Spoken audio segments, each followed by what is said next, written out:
Hello. Today I'm going to be reading a story from r/no sleep posted by user Pandrick the Prince. It's titled I Sadly Don't Feel Safe Living Here Anymore.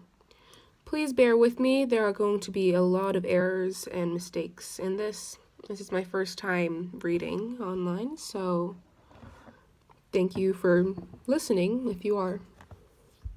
Let's get into it. I live in Southern Oregon. Several years back, I was offered a living situation on 80 acres of forested land as a caretaker. This land is absolutely stunning. It was logged back in the 50s, but everything has grown back since. And fortunately, a few of the old legacy trees were spared. I've made hiking trails out of some of the old deer trails when the poison oak isn't too bad. At times, it seems like a paradise, but there's come a sense of uneasiness as well. To put into perspective, I live in an old farm cabin that was built in the 1930s as part of some kind of goat farming outfit.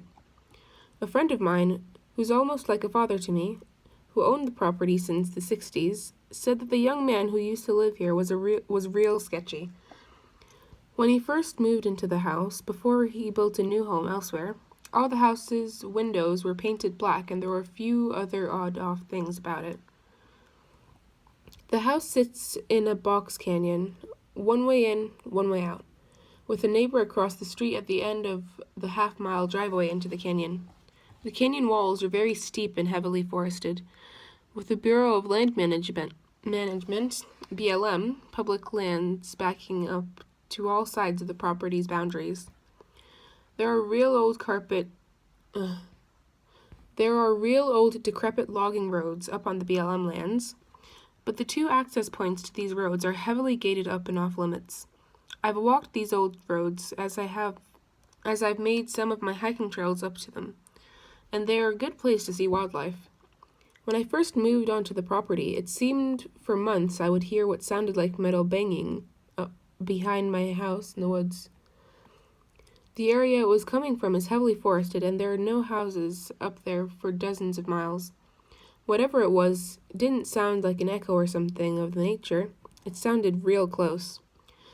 The friend of mine said he had heard something similar throughout the years and would contact BLM authorities to investigate. I'd also hear voices. I was home alone one day and heard people talking outside. My partner wasn't home, and so I called him and let him know what was up. I then went out with my bear mace in my jacket to see what was up. No one was out there, just a cold day, though everything was oddly quiet. The neighbor would often tell us that she hears people's voices in the woods and yells out to them, but gets no replies, and she would ask if we were in the woods yelling that day, and we most certainly weren't. You also get the feeling of being watched. I know this is just a feeling, and one could brush it off as paranoia, but it's a feeling so strong, like something or someone is watching you from the tree line. My dog also gets off at all hours in a tangent, and when I investigate, there's never anything there.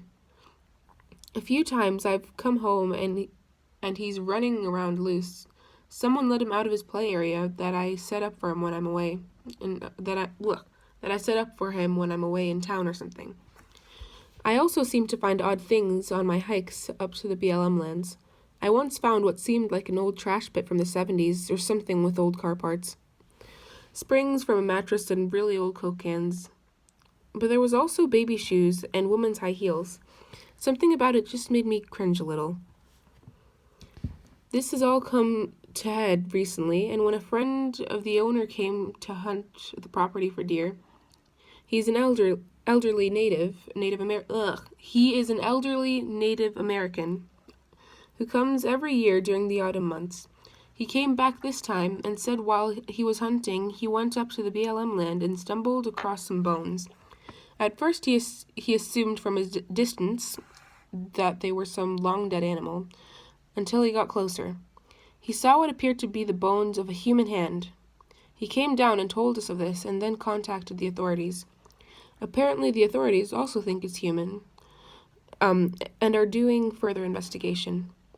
The voices, the feelings, the metallic banging sounds, the items in the trash pile, the bones, it all doesn't sit right with me.